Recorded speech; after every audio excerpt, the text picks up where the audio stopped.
तरह शंकर मीणा की पीट हत्या की गई है और हत्यारे जिनकी संख्या 1 दर्जन से ज्यादा थी और उसके साथ पुलिस उनको एस्कॉर्ट कर रही थी और पुलिस ने बजरी के जो 3 ट्रैक्टर थे, 2 को इन तीनों के पास रसीद थी, 2 ट्रैक्टर चले गए।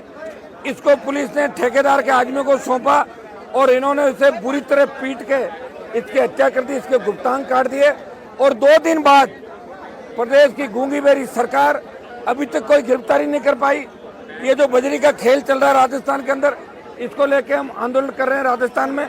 और यहाँ शंकर के परिवार की जो भी मांग है, इसके शंकर के परिवार को जब तक न्याय नहीं मिलेगा, जो इनका मांग पत्र है जब तक वो पूरा नहीं होगा तब तक हम हटेंगे नहीं यहाँ से।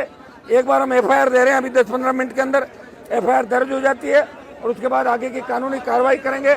हम ये चाहते हैं कि दोबारा ऐसी घटनाओं की पुनरावृत्ति राजस्थान के अंदर नहीं हो। शंकर का जो ये बलिदान है ये व्यर्थ नहीं जाना चाहिए। ये जो 50,000 की ज्यादा संख्या में गांव के अंदर जो लोग इकट्ठे हुए, अगर सरकार ऐसे नहीं मानेगी तो दूसरी तरीके से भी मनाना में आता है। ये जब सीधी उंगली से नहीं निकलता तो टेढ़ी भी करनी पड़ेगी। आवश्यकता पड़ी तो राजधानी को घेर लेंगे, सड़कें घेर लेंगे, हाईवे जाम कर लेंगे। इस परिवार को न्याय दिला के ही हम दम लेंगे। इसके सारे हत्यारे गिरफ्तार हो। पीड़ित परिवार को जो मुआवजे की मांग ये लोग कर रहे हैं, जो नौकरी की कर रहे हैं, जो पुलिस का सिस्टम बजरी के साथ मिला हुआ है, उनके सस्पेंशन से काम नहीं होगा। पूरा थाना जो इसके अंदर इन्वॉल्व था, उस थाने को सस्पेंड करें, बर्खास्त करें और जो पुलिस के लोग मौके पे थे उनकी गिरफ्तारी हो। तो ऐसी घटनाओं की पुनरावृत्ति नहीं हो। ये राजस्थान के अंदर जो 2 दिन से लोग ये जिस तरह इसका मृत शरीर यहाँ पे खेत के अंदर मृत शरीर है और आज इसको पूरा देश देख रहा है, इससे बड़ा दुर्भाग्य नहीं होगा। गहलोत जी पर्यटक की भांति राजस्थान में घूम घूम के कह रहे तो यहाँ संवेदनशीलता कहाँ चली गई? अभी तक तो बात कर लेनी चाहिए। हम तो 2 दिन बाद यहाँ पे आए। यहाँ कांग्रेस बीजेपी के सारे नेता भी बैठे, ये भी चाहते हैं, सर्व समाज चाहता है कि शंकर के जो हत्यारे उनको सजा मिलनी चाहिए। हम 302 में किसी को झूठा नहीं पहुंचाना चाहते, लेकिन हत्या जो मौके पर हत्यारे थे, जिनकी वजह से हुई और जिसके नाम जो लीज धारक है वो भी इसके अंदर मुलजिम बनेगा। और उसके इशारे पे पहले भी धमकाया किया गया और यहाँ पे टोंक के अंदर पहले भी कई तरह के मामले बजरी माफिया द्वारा किए गए। बाड़मेर के अंदर हत्या हुई, टोंक, सवाई माधोपुर, करौली और अब कोलायत के अंदर रोज आप देख रहे हो कि किस तरह माफिया राजस्थान के अंदर हावी है। सरकार के अंदर बैठे लोगों के साथ पार्टनरशिप कर ली, जगह जगह अधिकारियों के साथ पार्टनरशिप कर ली। और ये बजरी का खेल राजस्थान के इतिहास का सबसे बड़ा खेल है। ईडी की एंट्री कैसे हो ये भी हम करेंगे, ईडी दफ्तर का घेराव भी करेंगे और इस मामले को भी पेपर लीक का प्रकरण जिस तरह ईडी में गया, ये बजरी का खेल भी ईडी के अंदर जाएगा। पर ठेके यहाँ के निरस्त हो, ये भी यहाँ से भिजवाएंगे हम प्रशासन से कि ठेके निरस्त करें, बजरी की छोटी खाने लोगों को आवंटित करें और सस्ती बजरी राजस्थान के लोगों को मिले।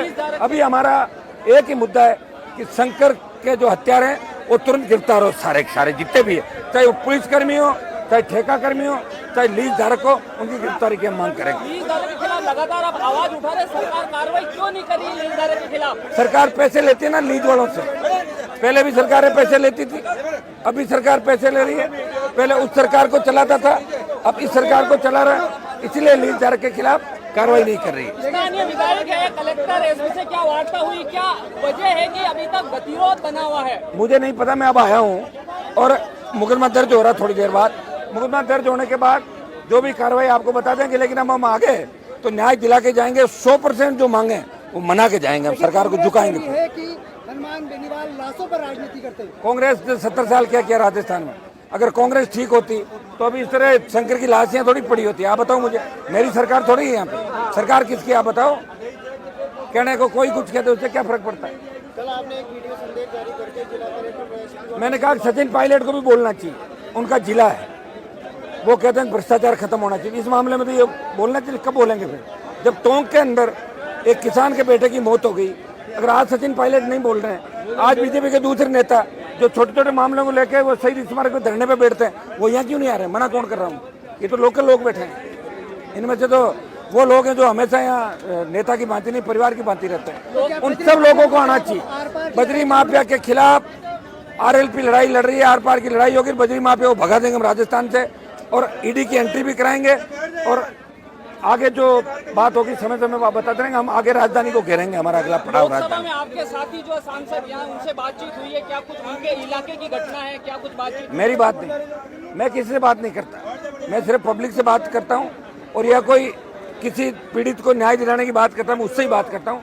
मैं सिर्फ कांग्रेस बीजेपी को नेताओं को याद दिलाता हूँ जो रोज ये कहते हैं कि किसान के लिए होना चाहिए, जवान के लिए होना चाहिए। तो किसान के बेटे की लाश 2 दिन से पड़ी है, परिवार टकटकी लगा के सरकार की तरफ देख रहा है। क्या उनका खून नहीं खोल रहा उन नेताओं का? वो कब बोलेंगे? 4 महीने बाद तो चुनाव है, फिर बोलने कौन देगा उन लोगों को? हर जगह हनुमान बेनीवाल थोड़ी जाएगा।